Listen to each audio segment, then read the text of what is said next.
So, John, there's a bit in this film where Leonardo DiCaprio made a bit of a mistake where he smashed the glass into his hand, but he powered through. He kept on going because he really wanted that Oscar, and so he was like, "I got blood all over my hand. I'm going to put it on your face and get an Oscar." Yeah. And it didn't work for him. Aww. But do you have an example of where something similar has happened to you, where you've had some kind of an accident that you've really had to work through to, I don't know, keep going? Yeah, I've actually had a very similar situation. I was selling slaves at the time. Just kidding. No, sorry, that got dark.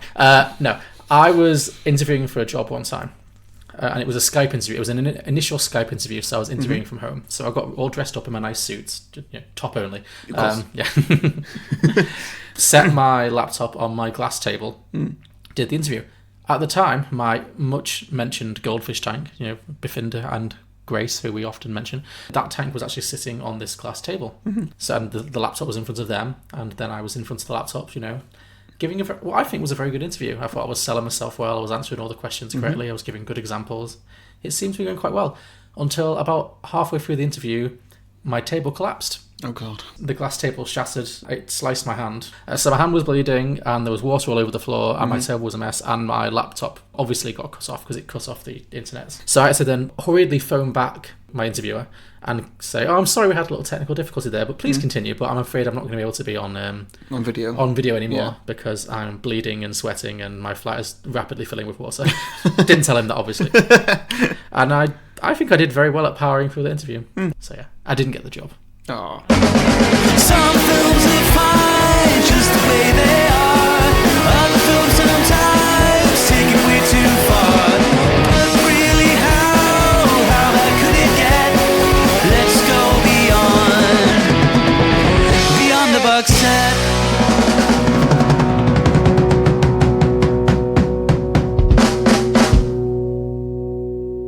Welcome everybody to Beyond the Box Set, the podcast where we pitch prequels, sequels and spin-offs to films that don't have any. That is the first time in a while I've got an intro correct. Well done, you! Round of applause for Harry. I'm Harry, and joining me as always is John. Hello. And we are not on a season this time. No, we're off season. We're off season, which means we can do anything we want. Absolutely any film that we want. And so I thought that seeing as it's a Tarantino film in cinema right now, I'd just delve into Tarantino back catalogue and pick out one of my favourites. Okay. Django Unchained. Good choice. I had never seen this movie. Really? No. Well, the thing with Tarantino is I like Tarantino films. Like everyone I've watched, I've enjoyed. I really like Pulp Fiction. I really, really like the Kill Bill duology. Yeah. But he's the kind of director where he doesn't really make me feel enough that I really want to go back and watch everything he's done. I'll happily watch every film that he comes out with if it comes up on this podcast or for any other reason. I'm happy to watch it, but I've not really ever felt like, oh, I must watch everything he's ever done. So this is one that I didn't see at the cinema at the time, and it just consequently never really crossed my path. That being said, I enjoyed it. Yeah. Good film, yeah. Yeah. Long? It is very long. Very, very long. It's just shy of 3 hours, I think. Something like that, Yeah, 2 hours 45 maybe. This could have been, how Kill Bill was conceptualized as a single film, and it's pretty much just split down the middle. I'm not sure where the obvious split point would be, but I could see this being... I could see this also working as, two films. The split point would be, I think, just before they go to Candyland. Yeah. I feel like there's a film where he gets rescued. They'd have to change it a bit. Where he gets rescued and, they're just bounty hunters. Yeah. For a while, for a winter. Definitely. And, that would be the film. And they'd probably just add in one more scene that's just a bit of a climax for the first film. Yes. And then after that, it would just be Leonardo DiCaprio film. Yeah. I think that would also have worked. Because it is long. She is a long one. So yeah, but I wasn't bored. I mean, I think the very end, I slightly lost a little bit of interest at the end because it does take a while to wrap up. Yeah, I think once Leo goes, spoiler alert, I think the last half hour, because you lose Leo and you lose Christof Waltz pretty much instantaneously, and then after that there's still half an hour, and it's not boring, but you're engaged by that point, but it's definitely missing them because I think they are two of the best things about this film. Yeah. They are both giving it... Well, we'll talk about it. But they're definitely giving you a lot to enjoy. So, But yeah, no. I mean, what did you think? I mean, you just said it's one of your favourite Tarantino films, so I'm guessing you had a positive reaction to it. Yeah, definitely. I really enjoyed this film. I've seen it a few times, maybe 3 times or something. Okay. I've seen it spaced out enough that I've forgotten enough of it each time, which is always a good thing to do. Sure. Looks fantastic. Music's great. I mean, it's quintessential Tarantino in many ways. You know, it Yeah. really is. It's got that, you know, style, very stylized. You know, the music, the soundtrack that kind of goes between. I guess it's kind of a. Is quintessential Tarantino, is that a pun? As I said it, I knew what I heard it as I was saying it, but I didn't mean to set it up as that. Is it a pun? I don't know if it is. Well, as I heard myself saying it, I was like, should I go all the way and say quintessential Quentin? But no one ever calls him Quentin. He's always Tarantino, so no. Accidental pun work. Yeah. But yeah, I mean, you know, the style is pure him. I don't think many directors, especially white directors, could get away with the things he does in this film. It's very audacious, you know. So much N-word. Yeah. There's so much N-word. And, you know, I mean, and that is, you know, something that is debated a lot about Tarantino because it's in a lot of his films. He does like that word, or he seems to like putting that in his films. And, you know, and I think the last thing the internet needs is two white guys arguing about whether or not that's okay. So we're not going to delve into it, but it's certainly a little bit uncomfortable, and, you know, but also probably true to the time. True to the time, absolutely. Yeah. And, you know, and I think maybe. maybe. I mean, you know, we weren't there. But, and also, I think one of the things about Quentin Tarantino that you can't argue is that he does give.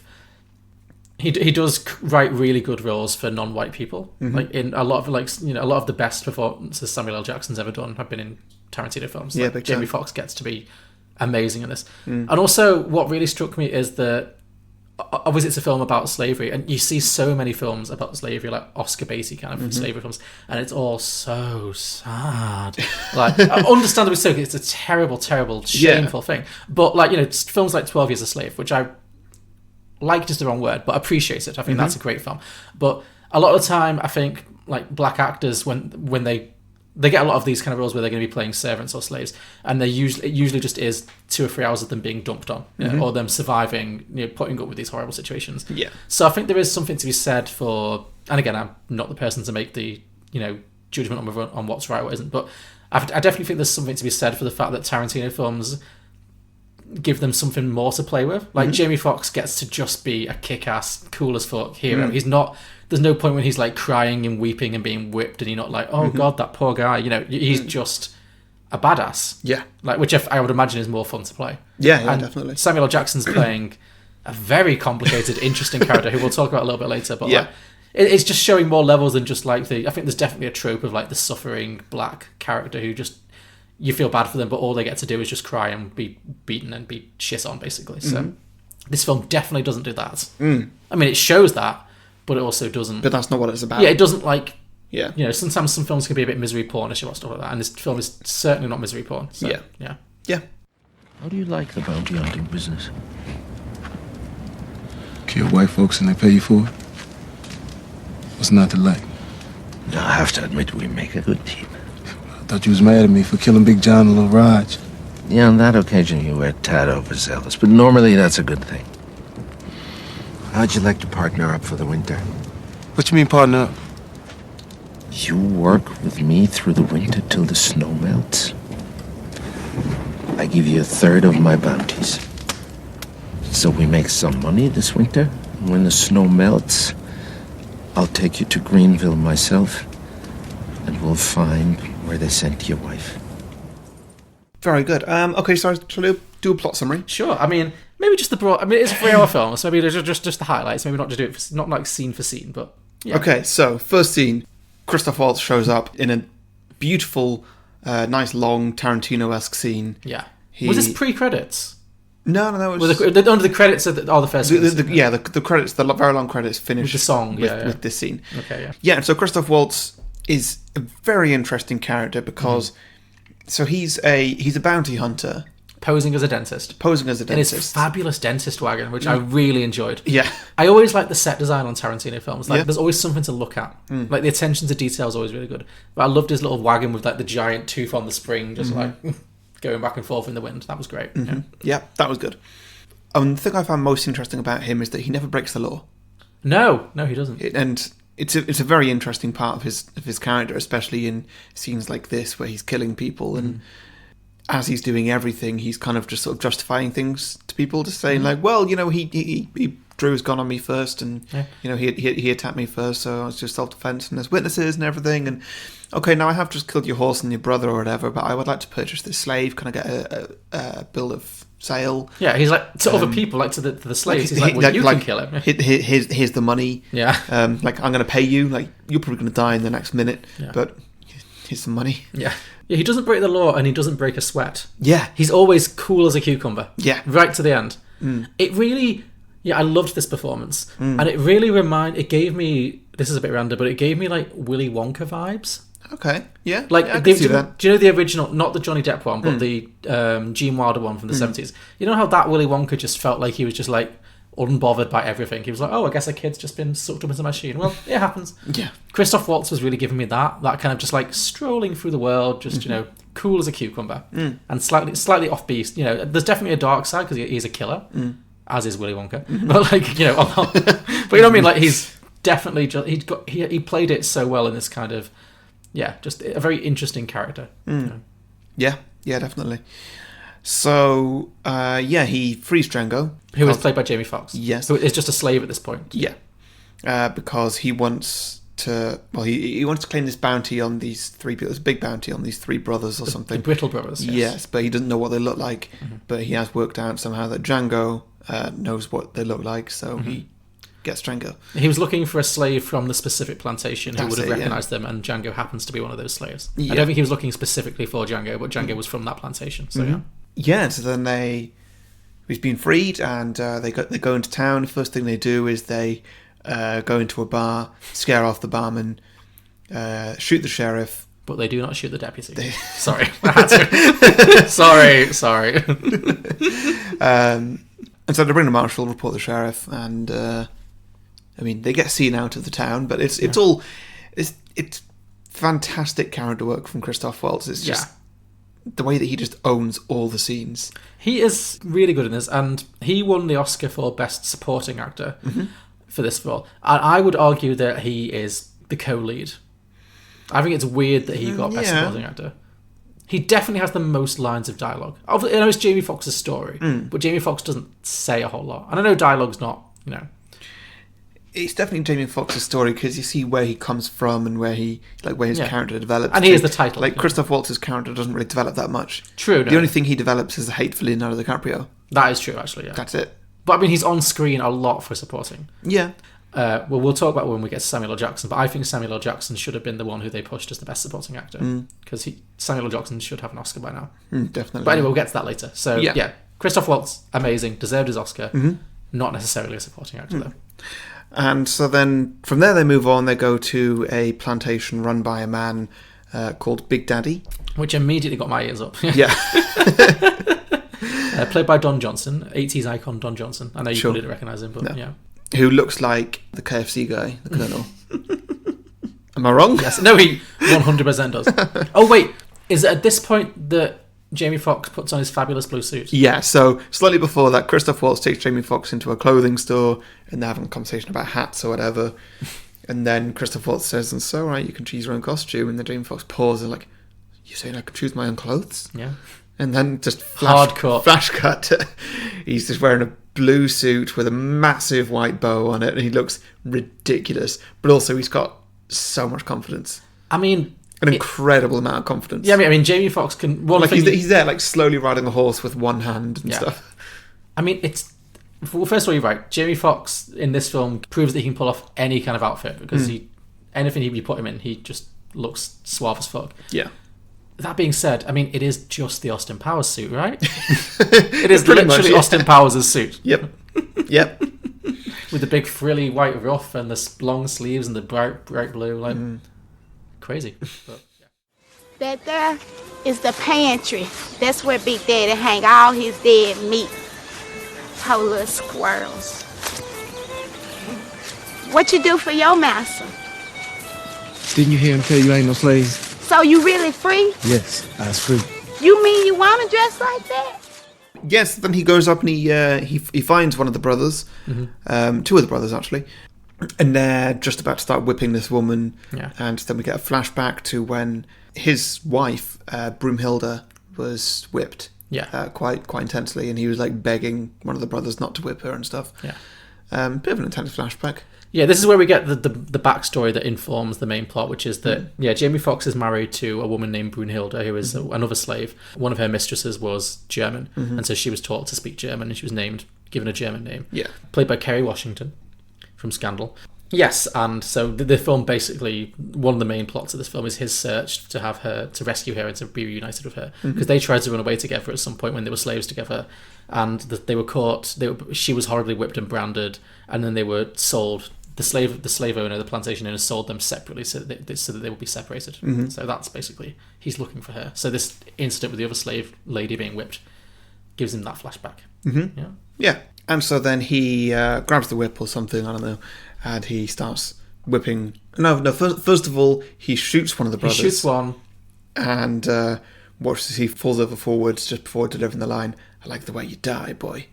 Which was obviously the line of the movie. That was cool. One of. There's a lot of lines in this movie. I remember that one from the trailers. Sure. And like, was it a Kanye West song or something? I don't know. One of them that appeared in this, like, it uses that quote in the song. Oh, right, okay. Sure. Like, that quote appears in a song later in the film. It's weird. It's one of the good ones, yeah. But then we get the other one. One of the other brothers has that classic Western movie where he pulls a gun and then fumbles with it, and then that's when Jamie Foxx has the opportunity to whip him. Yeah. And he just whips him, and then eventually just shoots him in the head. And then Christof Waltz comes over kind of quickly and says, "What did you just do? Who's that?" And he's like, "Well, that's brother 1, that's brother 2, brother 3's over there in the field." And Christof Waltz shoots him with a sniper. And then Big Daddy comes along and is like, "What's all this about?" And they're like, "It's bodies, criminals." And then they're on their way. Yeah, once again, Christof Waltz just talks his way out of it. He's like, "Well, I've got a warrant." And so then you get to the next scene, which for some reason I always forget, though it is maybe the best scene of the film. Just the raid. Yeah, the raid, which is incredible. So Christof Waltz, he takes like all his money and stuff out of the... How did he know this was going to happen? The hidden compartment, which is the tooth of his wagon, and just leaves that in an opening. Yeah. And the KKK just run over the hill with... Yeah. Well, Big Daddy has torches organised and it. hoods. So when Christof Waltz and Jamie Foxx killed the three brothers, even though it was legal and they showed the warrants, so Big Daddy was like, "Well, get off my land," And so, but then this basically Big Daddy, who was obviously a member of the KKK, has now organised a raid because he's angry about this thing that they've come onto his land and killed 3 of his mates or whatever. A raid by about 30 or 40 KKK members to attack his van and kill the 2 of them. But somehow Christof Waltz has figured out that's what's going to happen. So he's him and Jamie Foxx have gone to hide. They've set up some stuff in the wagon and we get the raid. Yeah. But first as they start running down the hill, then we get a cut to, I guess it's like a scene earlier. Yeah. Which goes on for ages and it is hilarious. It's from a different film. I like it, I'm not complaining, but it's really, the tone is so different. It's like suddenly this film is like a Seth Rogen comedy, it's got this real knockabout comedy vibe. Where Jonah Hill's there. Why was Jonah Hill in such a tiny role? I don't know. I feel like Jonah Hill was famous at this point, right? Yeah, he definitely was. It was just around the time of Wolf of Wall Street, 2009ish, 2012. About that, yeah. But because he really has nothing. Hey, I've got an opportunity to be in a Tarantino movie, and sure, yeah. So, but he does nothing. No, he's just there. It's like, that's Jonah Hill. And so it's just all logistics of the masks and how people can't see through them, and just like this one guy's wife just worked all day making these masks. He's like, "Well, screw you guys, I'm going home." Yeah, which ultimately saves his life. So yeah, I guess. Anybody bring any extra bags? No, nobody brought an extra bag. I'm just asking. Do we have to wear them when we ride? Oh, well, shit fire! If you don't wear them as you ride up, that just defeats the purpose. Well, I can't see in this fucking thing. I can't breathe in this fucking thing, and I can't ride in this fucking thing. Well, fuck all y'all. I'm going home. Now, I watched my wife work all day getting 30 bags together for you ungrateful sons of bitches, and all I can hear is criticize. From now on, don't ask me or mine for nothing. But yeah, so anyway, they move on from there, and this is where we start getting introduced to Leo at some point. We do a little montage of them through the winter, just like killing loads of criminals and collecting the bounties, and Django becomes like a crack shot, so I guess they're learning from each other. Then the snow melts, and they find out that Brunhilde is being held at... she's owned by a guy called Candy, played by Leonardo DiCaprio, at his plantation, which is called, appropriately enough, Candyland. Yes. And so we first get introduced to Leo... not in Candyland, somewhere else. No, he's in Candyland. No, it's not, because they then travel there the next day. Oh, but they're in some kind of house or where because I think it is a place that he owns, like a bar or something. Sure, I'm not sure, but yeah. So he's he's really into Mandingo fighting, which is basically black men fighting to the death, making black men fight hand-to-hand combat to the death. Yeah, slaves fight hand-to-hand combat to the death. Yeah. And so we see that. We don't see it in full, but it's definitely there. Yeah, I think we see enough. It's a pretty brutal. Yeah. It's a very brutal scene. Yeah, that was the bit where I kind of looked away a little bit because it was quite intense. I mean, we should talk about Leo though. At this point, since he now enters the film, he is doing everything he can to win an Oscar. So much, and he really deserved it for this. He is phenomenal. He this really might did. be my favourite Leo performance. It's definitely in the top 5. He is so good in this. I think he should play villains more often. Oh yeah, he's having a lot of fun. I think everyone should play villains more often. I think it's always more fun to play the villain, but I don't feel like he does that often. But like he's. Because sometimes with Leo, sometimes I find him a little bit self-serious. Like when he's playing like serious roles, like in Inception. Yeah, he's great in it, but he's very like, I'm giving a very serious performance. Serious role. Whereas in this, it felt like he was just chewing the scenery is the wrong word because he's giving a very good performance, but like he's just definitely going all the way to 11 when it and his look was just. I had so much fun with the way he was dressed, like with that like burgundy suit with the constant cigar smoking and he's drinking like a drink out of a cocktail with a ludicrously long straw and it's just everything about it was, and all his servants are dressed like they're at Disneyland or something. Yeah, pretty much. It's a lot. It's a lot of fun. Yeah, he's really relishing this character. Yeah, he must have enjoyed filming it. Yeah, definitely. Yeah, so it's fantastic, and what Jamie Foxx and Christof Waltz are doing is they want to try and get Brunhilde from Leo. Yeah. And so their con to do that is they're going to pretend to be into this fighting as well and want to buy one of his fighters for a ridiculously high price. Yes. And then try and get Brunhilde as kind of like a bonus purchase. Yeah, because I think the idea is that if they just said, we want to buy this worthless woman, he'd be like, why? Yeah, like it wouldn't make any sense. She's not worth anything unless. Yeah. And so, but if they're like, oh well, she speaks German, she's cute, throw her in as an extra plus this fighter, then that's the kind of deal that he would probably want to make. So that's their plan. So yeah, he's interested, which I think that's another one of the big lines in this. Like, you had my attention, now you have my interest. Yeah. It was that was a good line. Yeah. Good delivery as well. Yeah. He's really like massaging that southern accent. Yeah. Well. You won't sell your best. You won't even sell your second best. But your third best, you don't want to sell him either. But if I made you an offer so ridiculous, you'd be forced to consider it. Who knows what could happen? And what do you consider ridiculous? For a truly talented specimen? How much would you say, Django? $12,000.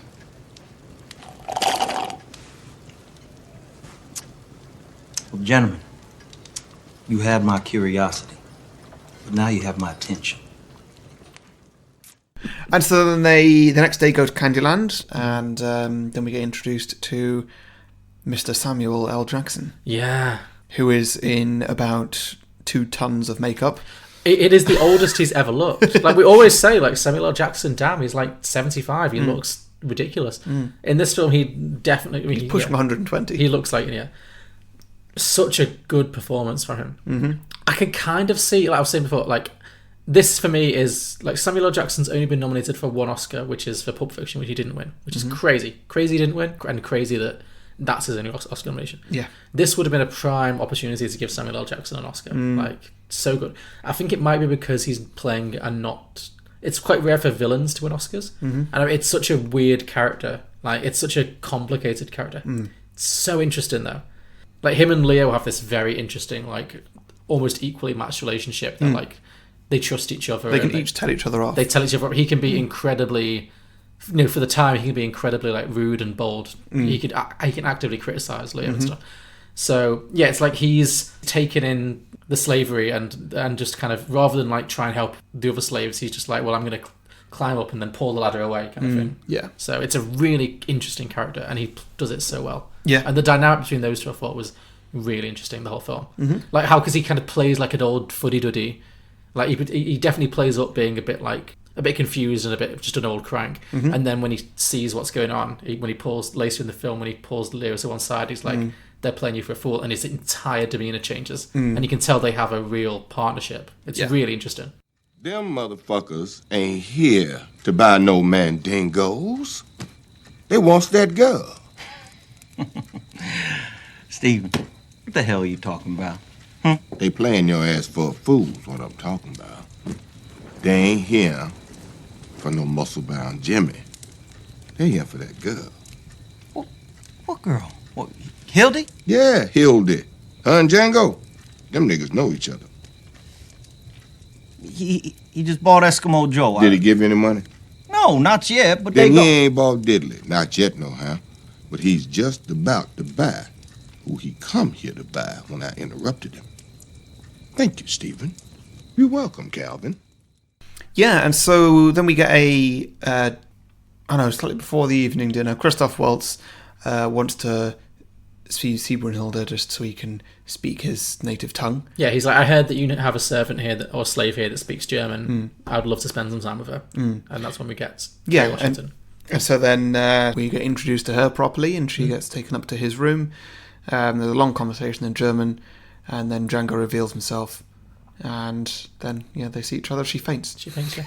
I was a little bit disappointed that she got so little to do in this film. She really was just a very passive character. Because I think sometimes Quentin Tarantino gets criticised for this, but on the whole, I think he writes some amazing female characters. Like Uma Thurman in Kill Bill, amazing. Uma Thurman in Pulp Fiction, amazing. Yeah. Jackie Brown, incredible. But in this film, it is true that she's the only really interesting female character. And she's not interesting. Yeah. All she does is cry and get abused. And it's a shame because Kerry Washington could do a lot better. Definitely, yeah. But anyway, they get reunited and Yeah. She finds out that Django's come to save her. Yeah. And so then they go down, have an evening meal with Calvin Candy, where they... and this is the best scene. Where they actually start talking business, and it's so tense, because the plan goes flawlessly initially, and then Samuel L. Jackson clocks on that, hey, those two know each other. He sees the glances between the two of them, Yeah. Which is what I like, because again, he plays like this old, doddering old fool, but then he's actually... that's something he's putting on, because he's really watching and he's seeing everything, yeah. And he takes Leo out to the library, tells him that, then Leo comes back in and just monologues for like a solid half hour. This monologue... fantastic. Yeah. How this didn't even get him nominated for an Oscar is insane. And also, because that year at the Oscars, going off track a bit, that was a really weak year at the Oscars. Because that year, because Christof Waltz won his second Oscar. And Christof Waltz is amazing in this film. Certainly, yeah. But he already had an Oscar, and so did everyone else. So you had 5 actors who already had Oscars. So there was literally no tension. Because nobody needs 2 Oscars, you know? Yeah. And what an opportunity for either Samuel L. Jackson or Leonardo DiCaprio. Put them in there, they would walk it. Why give it to Christof Waltz? As good as he is, it just seems really strange to me. Yeah. No, I don't know. But this scene with Leo is amazing. And this is a very famous acting story where when filming the scene, Leo, the actor, slammed his hand down and accidentally smashed a small wine glass and the glass went into his hand. And rather than stop filming, he just kept going. And he finished the monologue and his hand is literally pouring with blood. And I remember, it's crazy, it's all down his arm. Yeah, it's not a tiny injury. And then he builds it into the scene as well. Kerry Washington, is it? Yeah. Yeah. She's sitting there and he grabs her by the back of the head with one hand and well, then with his bloody hand wipes it all over her face. To be fair, that was fake blood. That was a different take because you for health and safety you couldn't do that. You would have been arrested. You can't just rub your blood on someone's face. No. But that he finished the first part of that scene before she comes in. Yeah. And it's because I was watching. No, I didn't actually know that story. So I was watching. I was like, "Have I missed something? Why is his hand bleeding?" Because I didn't notice any obvious point when that was. And then that's weird. And then obviously it just is built into the story. But yeah, he just kept going. And then they were like, "Wow, that is so much." That was A, you nailed the speech, and B, it makes it better. So let's just leave it in. But then for the Kerry Washington, they washed him and put fake blood on because you can't rub someone's blood on someone's face. That's really unhealthy. So okay. But yeah, an incredible movie moment. Yeah, big time. Hey! Now lay your palms flat on that tabletop. If you lift those palms off that turtle shell tabletop, Mr. Pooch is gonna let loose with both barrels that sawed off. There have been a lot of lies said around this dinner table here tonight, but that you can believe. Mr. Moody, Would you be so kind as to collect the pistol hanging off these boys' hips here? Yes, and so then they buy Broomhilda for the original 13,000 or whatever it was. So yeah, because they were going to buy that slave for. Yeah, that's the thing. So initially the idea was that the trick was that Christof Waltz was going to buy one of the Mandingo fighters for $12,000, and it'd be like, we'll throw this worthless Brunhilde slave in for like 300 or whatever. Yeah. And then that's what they really wanted. But when he sees fruit, he's like, no, I'm keeping my fighter, and you're going to pay full price. If you want her that badly, you'll pay full price for her. You can either do that, or I'm going to bash your head in with a hammer right now. Yeah. It's very intense. Yeah. And Christof Waltz thankfully says, okay, fine, he gives in. And so they pay like $12,000 for, which in like 17 whatever year this is, $12,000 would be like, it'd be like paying $1 million for her now. What do you mean, you're buying a person? You're buying a person. No, I'm not saying she's not worth it, but I'm saying like the amount of money for them at that time, it's incredible. Oh, yeah. Yes, and so then they bought her, and you think that it's all going well, and then Christof Waltz refuses to shake Leo's hand, which just gets more and more tense, and then eventually Leo pisses him off enough that Christof Waltz shoots him in the heart, and then Christof Waltz just gets blown away by one of the guards or something. It was like Christof Waltz was like resigned to the fact that he was going to die, because he shoots Leo, but in the rest of the film he's like a real quick draw. Yeah, he shoots Leo and then he just kind of shrugs and goes, "I'm sorry, I couldn't resist," and then gets shot. In that time, he could easily have shot the other guy who shoots him. Easily. The other guy didn't get his gun out quickly. No, he reacted incredibly slowly. Yeah, crazy, but I guess it needs to happen for the plot. Yeah. And so then Django jumps out, and there's a massive gunfight in which this house painted in white becomes red. It just becomes like a video game at this point. It's like Red Dead Redemption or something. Yeah. It's crazy. There's people getting kneecapped left and right. So much blood. So much. Unreal amount of blood. It's great. And that's very Tarantino as well. Yeah, then Django doesn't get away. He has to surrender. Because Samuel L. Jackson manages to get hold of Brunhilde. And he's like, surrender or we'll kill your wife, basically. Yeah. So he has no choice. Yeah, so he surrenders, and we then cut to him. He's being hung upside down. He's got his face in a thing. I don't know what it's called. A piece of metal around his face, so he can't... Like a muzzle kind of thing. Yeah. And Baddie McBad guy is about to... Walter Goggins. Yeah, he's about to cut off his balls. Yeah. And at the very last minute, he gets interrupted and is told not to do that. Yes. And then Django gets just sold off. Yeah, because Leo, we didn't talk about Leo's sister, who's I found to be quite an interesting character. So yeah, he's got a widowed sister who, their relationship felt weird. Yes, there's very lots weird. of mouth kissing and There were certain moments in this film when Leo really did go all the way up to 11, and one of them that I really noticed was like when he first arrives at Candyland and he just shouts at the top of his lungs like, "Where's my beautiful sister?" And it's such a nothing line, but he decides to deliver it at like peak Leo, and I don't know why, but I loved it. Now, where is my beautiful sister? There she is! Woo-hoo-hoo-hoo! Dr. Schultz, this attractive Southern belle is my widowed sister. Darling, you are a tonic for tired eyes. May I present to you Loli Candy Fitzwillie. But yeah, this sister is basically his like accomplice, I guess. She doesn't. You don't see a whole lot of her, but I thought she was quite interesting. But it turns out that she, after Leo's been killed, she's decided that rather than have Django killed, they're going to sell him to an Australian mining company, so he's going to have to be basically worked to death. So there's a more cruel way of killing him, essentially. So that's why he doesn't get his balls chopped off. Right? And so he gets sent away with these 3 slavers. One of them is Tarantino. Oof. Oof. I wish he'd stop doing this. I mean, he's not the best director to cameo in his own movies, but he's also not the worst. I don't know. He's not M. Night Shyamalan. I mean, has M. Night Shyamalan ever put on a really bad Australian accent? No. This really took me out.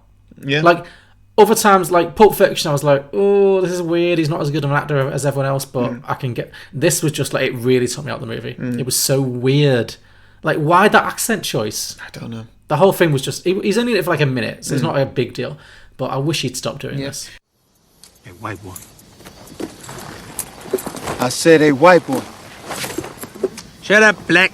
You ain't got nothing to say I want to hear. How'd you like to make $11,000? You in there? I said, how'd you like to make $11,000? 11,500 actually. The fuck are you talking about? Back there at that plantation, Candyland, there was $11,500 fortune just sitting there. And y'all rode right past it. You be damn, Blackie. We're not bandits. I ain't saying that. Nice thing about this fortune is, it ain't illegal. You can't steal it. You got to earn it, white boy. You got something to say, mate. You say it. And so then Django, he talks his way out of the cage and out of the shackles and stuff, and he's like, hey, there's a bounty there that's just sitting there. We can all go and get it together. And then the slavers are complete idiots, and they absolutely fall for it. And like they even give him a gun. Yeah, and like at which point he just shoots and blows them up. The second he's got the gun, he just kills all three of them. Well, he blows Tarantino up, which I thought was very funny. He literally just explodes him. Yeah. Well, maybe Tarantino didn't want to film a proper death scene, you know, with like getting shot and stuff. Yeah. No, I thought it was funny. It was a funny death scene. Yeah, and he gets away and he goes back. Everybody's out at Calvin Candy's funeral at the time. He goes back. He frees Brumhilde, and then he's waiting for everybody when they get back. They get back. Nice big monologue again. Did you notice he'd put on Leo's burgundy suit? Oh, had he? Yeah, the same suit. It's great. He shoots all the white people. Yeah. Lets all the black people go. Apart from Samuel L. Jackson, who he then has a bit of a chat to.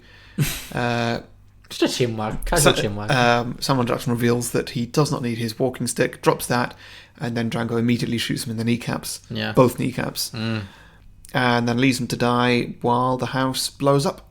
Yeah, and then he does some horse cantering thing, that Olympic sport.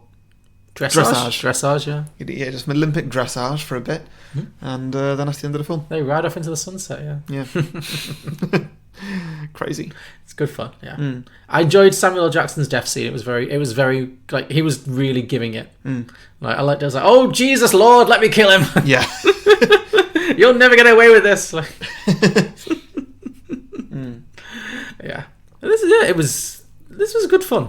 This was a really fun, considering it's got a very, very dark subject matter. It was a lot of, which is what Tarantino does very well. Like, he takes very dark things and makes them just entertaining. Yeah. Like, I definitely had a very good time with this. Good. Yeah. Very good.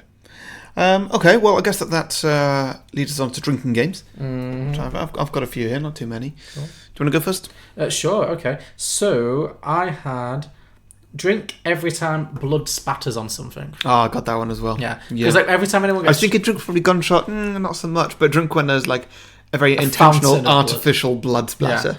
And you'll see, obviously in the big fight scene, it's just spattering all over the place, but also like when anyone gets shots in a field, you'll see a cut of like the blood spattering onto like white roses and stuff. Like, it's just everywhere. Yeah. Yeah. Drink for the N-word. I mean, you die. You die on yours as well. Don't drink for the M-word. Maybe, but like the M-word, you would absolutely don't drink on the M-word because you will go to hospital with alcohol poisoning. It is every other word. Think of every gunfight. Like say that gunfight just after Leo dies. Well, there's a lot of blood splatters right there. Sure, you'd struggle to drink for literally every gunshot because like they're so fast and rapid. Every blood splatter would be the same in that scene. True, yeah. Yes. Yeah. But definitely drink every time they make you feel a bit nervous because they are frequent. Yeah. Drink for every Jamie Foxx costume change. Nice. He does get a really good showcase for all the different looks he can pull off in this film. Yeah, I was thinking that. I like his end look, like when he blows up the house and then he's got a cigarette in his mouth and it just goes to like a facial close up and he puts his shades on, which I think might be anachronistic or whatever. Maybe, I don't know. And he's just like, yeah, it's the coolest he looked. Yeah. Oh, 100%. It's the cover, isn't it? Isn't it the poster? Probably is, yeah. Okay, drink anytime anybody does a figurative mic drop. There's so many things like, say, Christof Waltz, after he shot the sheriff, he's saying, like, well, he finishes the speech by saying, well, essentially, Marshal, you owe me $200. Yeah, okay. Like, and there's a few like that. Christof Waltz does it a couple of times. I think Django does it once or twice. Yeah. Yeah, there's a lot of speeches that just end in like one statement, pause for audience laughter, and then like enemy face reactions. Well, I win. Yeah. I think Christof Waltz's like final line as well. Sorry, couldn't resist. Mic drop. Dead. Yeah. He ends on a mic drop, which is great. Yeah. we can all aspire to that. Okay. Drink every time someone spits. Oh yeah, there's that's lots of one, classic Western like hocking up, phlegm. You see a lot of that. Yeah. Every time any white character looks at Jamie Foxx, they seem to be like spitting. Yeah, sure. Drink anytime Jamie Foxx, I guess in response to yours, just is extremely confident, is over 100% confident. Sure, yeah. He's very self-assured. Yeah. I had drink for facial zoom shots. Oh yeah, that's a good one. Yeah, there's a lot. It's very Tarantino stylized. When anytime a character is introduced, the shot freezes and then zooms in on their face, and it's like a close up, and it's like you expect like their name to show up in text. Yeah. Leo's introduction is the best example of that. When he just turns around, it just kind of goes zoom, ding. Leo is in the film now. Yeah, because that happens like 90 minutes in. Yeah. So like, oh, it's Leo. Yeah, it takes ages. Drink for each new character introduction. So I guess that's kind of the same as yours, really. Yeah, but I mean, not everyone gets a special shot, but yeah, No, I mean, there are a lot of characters, so that's a lot of opportunity for drinking. So, I think that's about all I've got, to be honest. Yeah, that's all I got as well. Okay, well, listeners, if you've enjoyed listening to this podcast so far and you think you may enjoy the rest of it, well, firstly, listen on. But secondly, if you do really enjoy it, then please do go to patreon.com/beyondtheboxset, where you can show your support by donating as much or as little money a month to us. As you like. As you like. Yeah. Come on, you can get through this, yeah. Sorry, my sentence sort of got all mixed up there. If you do, you get a few bonuses. You get a bonus show called Beyond the Box Set, where we review cinema releases. We release those episodes weekly, so it's basically 2 episodes for the price of 1. Yep. And also, once a month, every Patreon gets a 30-second advert slot on the main show. Yep. You can advertise anything you want. It can be your own podcast, your own business, whatever you feel like talking about, really. And also, once a month, we do a Patreon episode, again on the main show, where we pick one Patreon who gets to choose the film for us. And, yeah, we'll do it. You can guest on the show if you want. It's up to you. You can Skype in, you can come in person, or you can just let us do it by ourselves. Yep, whatever works for you. All that is available at patreon.com/beyondtheboxset. Indeed. Let's see, Alex. What do you think of Jaws, which is at 97% Rotten Tomatoes? I find it to be anti-shark propaganda. What do you feel about the Entourage movie, which is at a meager 33%? I think they finally got Hollywood right. How about It Follows, 97%? Worse than your parents giving you the sex is evil talk. How do you feel about Juno, which is at 94%? That would be a movie that celebrates a teenage homewrecker. How about Bewitched at 25%? Best television adaptation ever put to film. How do you feel about American Hustle at a towering 93%? Overwrought awards bait. Righteous Kill, 19%. The movie that Michael Mann wishes he had made when he created Heat. Sounds about right. I'm Julio. I'm Alex, and we are the Contrarians. As you can tell, our thing is that we rage against the Rotten Tomatoes machine. Regardless of what we really feel. Find us on Apple Podcasts, SoundCloud, Stitcher, TuneIn, Facebook, Twitter, we're everywhere.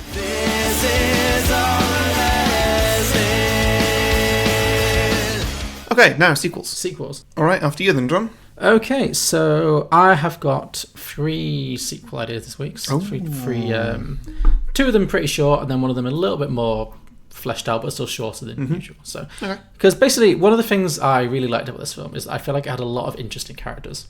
Yeah, which is often the case with Tarantino. He does write good characters. So I had a thought of there's a lot of characters where I thought where would I like to see them go next, or more specifically, since most of them end up dead, where did they come from before? So my first idea is called Better Call Schultz. Okay, and this is a prequel about the Christof Waltz character, Schultz. That is his name, right? Schultz. I think so. You can. I'll look it up. Okay. And it's about his life before he met Django, basically. Because he comes into the film kind of, like you said, he doesn't really have an arc. He comes into the film kind of fully formed as this kind of, happy-go-lucky bounty hunter.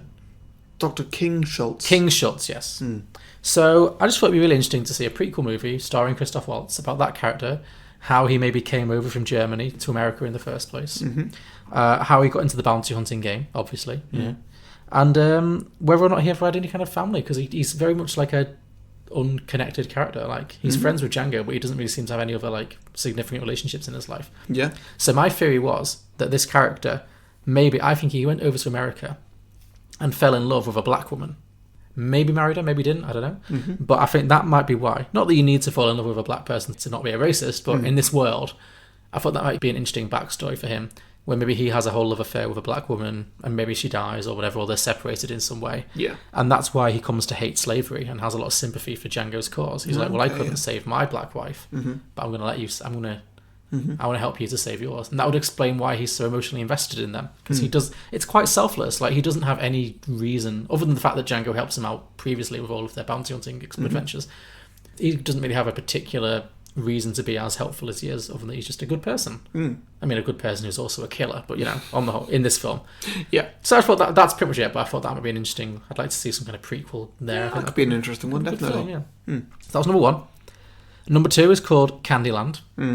And this is a prequel, an origin story for Leonardo DiCaprio's character, Candy, and his sister. Because like I said, I thought their relationship was definitely a little bit weird. There was definitely strong undertones of like incest, or certainly there was something weird going on with those two. So I thought maybe, because he does mention early on, he's like, this is my widowed sister. So she's obviously got a dead husband somewhere down the line. Yeah. So maybe it's his plantation. Maybe Candyland was initially her husband's plantation. And maybe Leo and his sister had kind of an incestuous, kind of Lannister-y vibe kind of going on. And then she married this rich plantation owner. And maybe Leo's like the runt of the litter, kind of maybe he's like Tyrion and Jaime combined. He's sleeping with his sister, but he's also like, his dad hates him, his family hates him. His sister's new husband hates him. Maybe he's just like constantly getting abused and that's why he's really twisted and fucked up. Because he's definitely a really fucked up character. Yeah. And maybe maybe his sister marries this rich plantation owner. He's just having to work on the plantation, And maybe his only friend is an elderly slave called Stephen, which is the Samuel L. Jackson character in slightly less aging makeup. So that you could explore their whole backstory. I think that'd be really interesting. And maybe the film ends with Candy, Stephen, and Laura Lee, the sister, conspiring to murder the plantation owner, Laura Lee's husband, so that Leo can take over. That we'll works. just get to see how he comes to rule the plantation. Yeah. So that was idea number 2. So the third one is a little bit more fleshed out. This is more of like an actual idea. Okay. And this is called Django Unchained 2, Hildy Unleashed. Sure. So Django Unchained, Hildy Unleashed. Because again, another complaint I had about this film was that, as I mentioned earlier, Kerry Washington's character as the wife, Hildy, really doesn't get anything to do. And it is a bit reductive. Like she literally, all she does is cry and suffer and scream, and she's kind of a useless character. Yeah. So I'd like to kind of rectify that and give her a little bit more agency. So this is actually a sequel. Okay, very good. So at the end of the first film, Django and Hildy, they're on the road. They ride off into the sunset together, having burnt down Candyland, killed Candy and Stephen and all their enemies. And they're now free folk. They've got their papers as well saying that they're free. But obviously, having just burnt down a plantation, they soon find themselves to be the most wanted slaves in the entire state. So there's a whole manhunt out looking for them, which means they're going to be forced to hide their identity, which means that their freedom papers are pretty much useless. Invalid, yeah. They're invalid, because as soon as they show those with their identities on them, they're going to get lynched, basically. So that means that whole thing is gone, basically. That advantage is no longer there. So they're travelling undercover, just trying to get out of the state to somewhere safer. And as they're travelling on the road out of Mississippi, they're attacked by a rogue gang of slave traders. And Django tells Hildy to hide, and she's forced to watch from, I don't know, some bushes or something, as he's overpowered, beaten, and dragged off in chains. Sure. But they don't know who he is. They don't know that they've captured Django, the murderer. They just think that they've captured a slave. Yeah. So he's under a fake identity, so at least there's that. Okay. Anyway, so Hildy is now left defenseless and alone, and she wanders through the woods with only a little bit of food, a gun, and the clothes on her back, basically. So she's wandering for days and days and days, doesn't know where she's going, and eventually she passes out from hunger and exhaustion. Sometime later, she's revived and finds herself in a small camp populated entirely by black women. So she's introduced to the leader of this troupe, who I think is obviously going to be played by Viola Davis. That's the perfect role. Yeah. And she explains that this camp is all made up of escaped slave women who, for some reason, lost their husbands, if they ever had husbands, and they now band together for protection. So I think this is a great opportunity to kind of have a reverse of Django Unchained, where it's all female characters, and it's all the female slaves kind of doing it for themselves. So you could have like Taraji P. Henson, you could have Cynthia Erivo from... she was in Widows, and she was also in Bad Times at the El Royale. The singer from that film. Yeah. Jada Pinkett Smith's obviously going to be there. Regina King could be there. All these great women, basically. Sounds good. Yeah. So they offer to take her in, to let her join their kind of society, and they teach her the art of self-defense.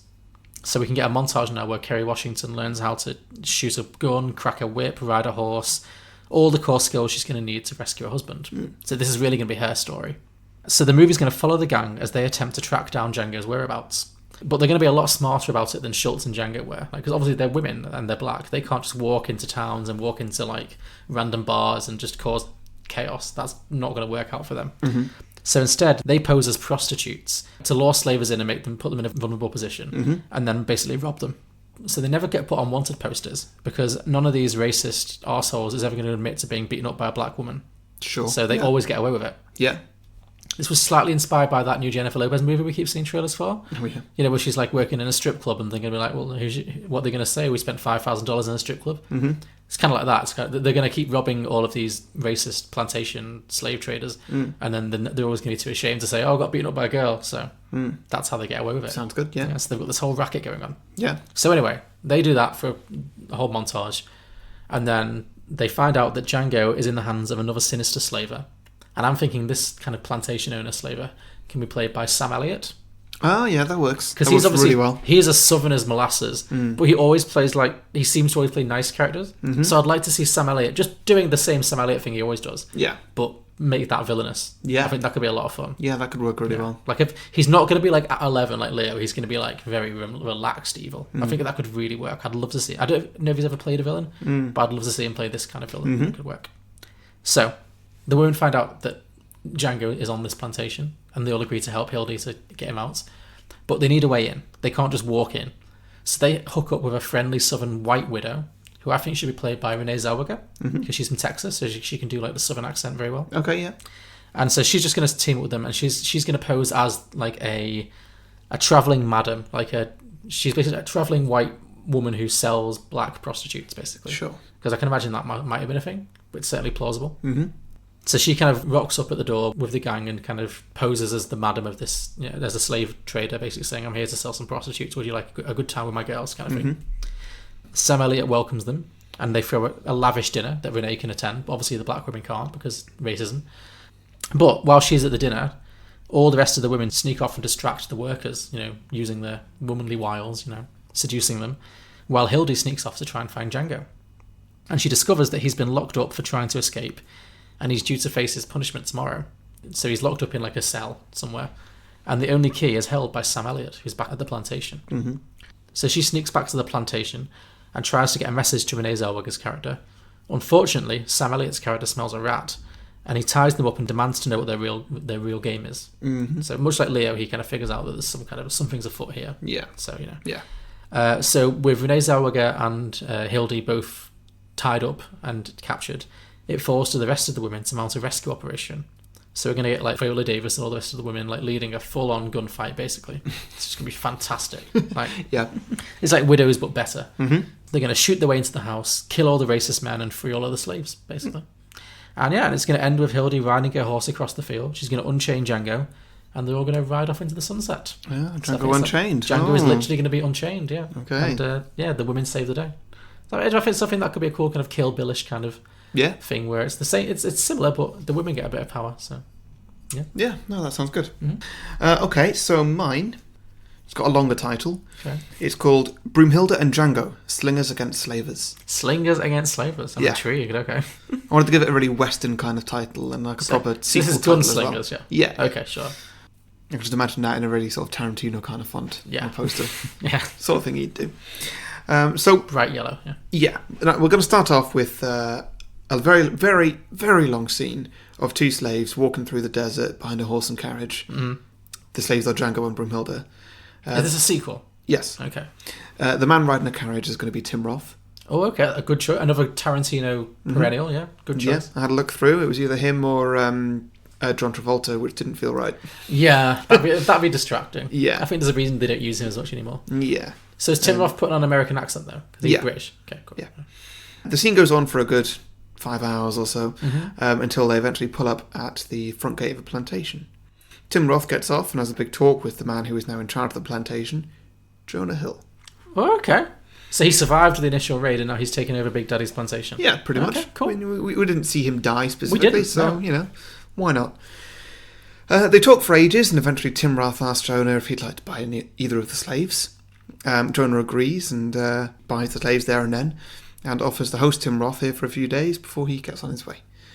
So then we follow Django and Broomhilda a little bit as they get to go work with the slaves, and maybe there's a montage or maybe many long scenes, I'm not too sure. But they talk amongst the other slaves and they explain their plan. In the year since Big Daddy was killed, Jonah Hill has actually franchised out his plantation across all the country. Oh, wow. And the mother company, of course, being called Big Daddy Corporation. This is the origin story of Big Daddy. I like it. Great. In honour of the man himself. Listeners, if you've not listened to some of the previous episodes, Big Daddy Corp has been my evil corporation behind many a sequel pitch. Many a scheme, yeah. I've done. It's my Wayland Yutani, it's my Disney, I guess. Let's be honest. Yeah, so the plan is that Django and Brunhilde have, they're going to infiltrate all of the plantations, go around and remotely organise uprisings, which will all happen at the same time across the country, to stop any kind of, retaliation. Sure. That time is going to be Christmas morning. Okay. I feel like it's a very Tarantino thing to take something so extreme and do the complete opposite with it. Okay. So is that, are they celebrating Christmas? Is Jonah Hill going to be wearing like a red So like at this time it could be, say, they're in summer right now and they're saying to all the slaves, hey, we're going to go around all the plantations over the next 6 months. Christmas morning this year, you all come together. I would love to see a Tarantino Christmas movie. Yeah, it'd be great, right? That'd be amazing. Yeah. So, using their new white friend, Tim Roth, who poses as a slaver, they get themselves sold into each plantation and eventually escape captivity. Oh, okay. That's the way that they're doing things. So they're like freedom fighters, so they're saving all the other slaves? Pretty much, yeah. Okay. Tim Roth's kind of the Christof Waltz character, basically. If you want, you can make him a brother. I don't know. I don't care. Sure. It's not really important. They just found his brother somewhere. Yeah. So over the course of the film, we see this happen over and over again. They go into a different plantation. This one's run by Jonah Hill. They go into a new one. That's James Franco's plantation. They go to Seth Rogen's. They just go. They're just killing off all of the Superbad cast, basically. Yeah. They're not killing them at this point. They're just going in, just getting the slaves there to be aware of the plan. Christmas morning is the morning. Oh, I see. They're just spreading word. We're going to overthrow everybody. Statewide. Overthrow everybody at once in the same moment. I see. That's what's going to happen. Yeah, but that's not quite enough for Django and Brunhilde. They want to be there when the slavers themselves are all murdered. Right. And so they send false invitations to all of them. They all get invited to New Candyland, where, according to the invitation, Calvin Candy Jr., a man who does not exist, right, okay. Would like to host their Christmas. Oh, interesting. So now cut to Christmas Eve. Mm-hmm. Everybody shows up. Tim Roth is pretended to be Calvin Candy Jr. I guess he's the son of Leo. I mean, I'm pretty sure he's got a good 10, 20 years on Leo, but okay. Do you want to... We could introduce a new character here. We could have a Zac Efron or something. Well, who do you think would play like Leo's son?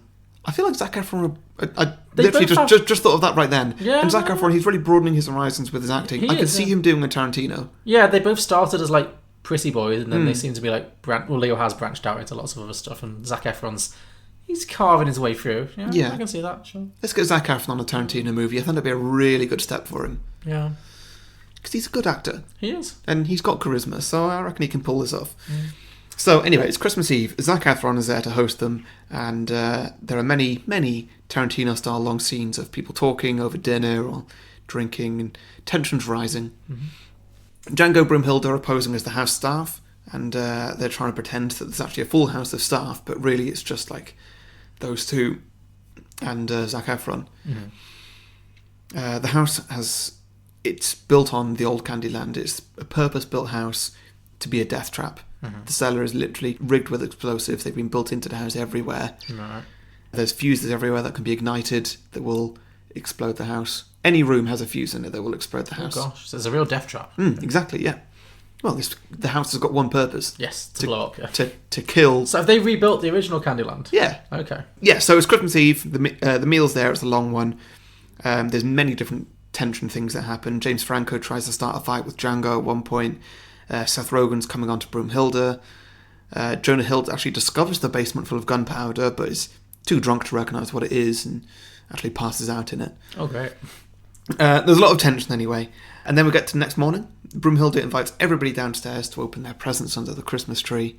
Is she posing as like a slave? Yeah, she's posing as a sexy slave. Yeah, sort of thing. Like, there was one that... There was dressed like a Disney princess, with the big flowing dress. Yeah. Exactly, yeah. She's doing that. Right, okay, sure. Yeah, and so she invites everybody down, and they all start opening their presents. Django and Brunhilde, they make an excuse to just go outside, maybe go and check the kitchen or something. They actually light the fuse in the kitchen, run out the back door, and they all just watch as the house blows up. Yeah, I don't know. Maybe there's a little bloody explosion from the corner living room. Just a head comes flying out or something and lands. Yeah, something like that. Yeah. Jonah Hill's head just lands right by Django's feet. I reckon all three of them land like right at each of their feet, like face up and everything, like perfectly landing in a weird sort of zany way. Yeah. Can we then have like the music over? Is this the end? That's pretty much the end, yeah. And then I'd say the credits are probably going to happen over a montage of black slaves overthrowing plantation owners throughout the whole country. But can we have that over like some classic Christmas music, like yes, that sounds good. Like Silver. What's that one? Like that kind of thing. Something like that, yeah. And then maybe some snowfalls and stuff. Like even though it's in the middle of like hot sunny America, maybe there's it's Christmas. It's Christmas, so yeah. There was snow in Django Unchained. True, that's true. So maybe the snowfalls. And it's like maybe Django and Brunhilde are like, "Merry Christmas, God blesses everyone." Yeah, yeah, that sort of thing. I like that. Just to be way too extreme. Okay, so essentially what you're pitching is a Django Christmas movie. Yeah, I like it. That's be good, right? It would, and I would like to see a Tarantino Christmas movie. Yeah. And that's kind of the only way I can imagine him doing it. Yeah. So that was Brunhilde and Django, slingers against slavers. I like it. Very good. Yeah, I enjoyed that a lot. Well, does that move on to listener submissions? I believe it does. What have you got for me? Okay, so first one I got here from Brian John. He says, why not the comic book one where he meets Zorro? Mm-hmm. Oh yes, I heard about this. So that's actually a genuine thing. Oh, is it? There's been after this film came out, they wrote some comic book stuff. I say they, not Tarantino, but somebody. But it got published, so I guess it's official. And Tarantino probably really likes it. Where Django meets Zorro. Mm-hmm. You know Zorro from the Legends of Zorro franchise. So yeah, and they work together. So oh, that's good. Yeah, I heard. I'm actually looking. The next two that I've got are both that as well. Yeah. Dan Pratt says he meets Zorro. Mm-hmm. John Barr says, isn't there a spin-off with Zorro based on the comic? Well, they're all correct. I guess, yeah. Simon Munt Tripman says the sequel should be called Brunhilde Unchained. I went there. So yeah. Yeah. Daniel Worley says huge swerve. It's the year 2765. And Django's great big breath great grandchild is a bounty hunter searching for the last xenophobic alien racist that captured his woman. Oh, okay, I can see that. Yeah. Yes. Nick Drum says it would be a mild box office success, but a disappointment to both critics and fans. I guess he's talking about if a sequel was so he's not pitching anything. No, he's not. Like judging what we would do. Yes. Sure. Screw you. I think our idea could be a blockbuster. Thank you very much. Kayla MH says, I just want him to re-release it, but instead of the unnecessary half journey with the Aussie, he frees himself from the shed, gets back his guns himself, and finds dynamite in the back somewhere. We still get the same great ending, but those extra lagging minutes are cut out. So essentially, Tarantino, cut yourself out your own movies. Fair. I'm on board with that. James Kalanaya says, older Django meets young Tarzan in Africa. Oh, interesting. It's a weird crossover. I like it. It is. It's odd, but it could work, yeah. Greg McKee says... Or McKee? Greg McKee? Yeah. I don't know. It's MUC at the start, so I don't know. Anyway, Django's sequel is also his Star Trek movie. I know that Tarantino was set to do a Star Trek movie for a while. Oh, yes, so he was. Okay, sure. Mm. So is that Django in space? I guess, yeah, Django in space. Sure. Tom Priest says, I'd like to think Hateful Eight is a sequel. A lot of people said that on mine as well, that Hateful Eight was the sequel, but... Yeah. Is Django in Hateful Eight? Is there a cameo? Or? I don't know. Tommy O'Hara says, leaked image from 2 Django 2 Furious.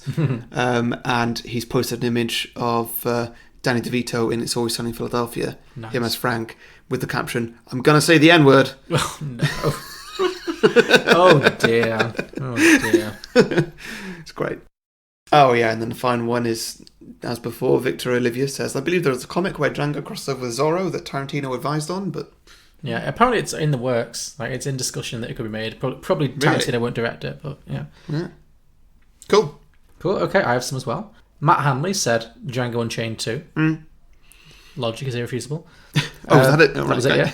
Joshua Williams said Django, the Rechaining. Ooh. Yeah. Spencer Kopp said Django Unchained Melody. He's a righteous brother. Great. That's good. I like that a lot. Matthew Hedge said Django Unpantsed. This time it's all full frontal. Oh dear. Yeah. People like what they like. Scott Meeker said Django largely unchanged. A director's cut that boasts about 3 minutes of extended scenes. Ooh. So I guess that's a comment on the forthcoming Spider-Man and Endgame. You know, the way Marvel is just like releasing a lot of director's cuts that are not really director's cuts. What? You know how Far From Home is getting re-released with additional footage? Is it? Yeah. Oh, you're so out of touch. Yeah, you know what they did with Endgame? Which obviously they did to kind of get it over the line. They didn't release it. Oh, that like that. Oh, I see. Yeah, they re-released it with in cinemas with yes. Extra post-credit scenes. Very minor extra scenes. Yeah. They're doing that with Far From Home as well. With what, post-credit scenes or a DVD release? No, to the cinema. Okay. It's getting a cinematic. Far From Home is getting a cinematic re-release. Oh, right. With like 3 minutes of extra footage. Why? To make more money. Like, no, I get it with Endgame. They wanted to get that record, but like, why? To make more money, even not necessarily to make it like the most successful film ever, but just to make more money, I think. Oh, yeah. Anyway, so yeah, that seems to be a trend that Disney are doing to fleece fans like you. So, yeah, Scott Meeker's calling them out on it. Yeah. Oh, well, cool. I like this one. David Handler said, Django mansplained. A rewatch of the original by a movie critic trying to explain the merits of the film to his bored girlfriend. Jose Martinez said, Django and Cash, like Tango and Cash. Oh, yeah, very nice. Tice Van Sice said, Django Kazooie. Django and his bird companion Kazooie must collect golden puzzle pieces while simultaneously murdering racist pieces of crap. That's based on a Banjo-Kazooie, which is a popular PlayStation game. Damien Fialkowski said, Django Unplugged, the live acoustic album. Nice. Gary Spencer said, Last Django in Paris. Last Tango in Paris. And finally, over on Twitter, @DepressedMovie said, Django the Unchainer. Set during the American Civil War, Django takes on the higher-ups of the Confederacy, confronting Colonel Custer, General Lee, and finally Jefferson Davis in a bloody path to emancipation. So it's a historical epic in which Django fights genuine, like, American leaders, basically. Oh, yeah, okay. Yeah, so that's all I've got. So thank you for those. Those were our sequel ideas for Django Unchained. If you have any sequel ideas for Django Unchained or any other films we've done in the past, please let us know. We are Beyond the Box Set. You can find us at beyondtheboxset.com. Our podcast is available on all good podcasting platforms, including iTunes, Spotify, Stitcher, Google Play, Acast, you name it, we're on it. If we're not on it, let us know. We will get on it. You can also contact us on social media, on Facebook, Twitter and Instagram. Just search Beyond the Box Set or @Beyond the Box Set on Twitter. And our Patreon is patreon.com/Beyond the Box Set. And next week, Harry, what are we doing? Well, next week we have a guest on. It is a seldom regular returning guest, Louise.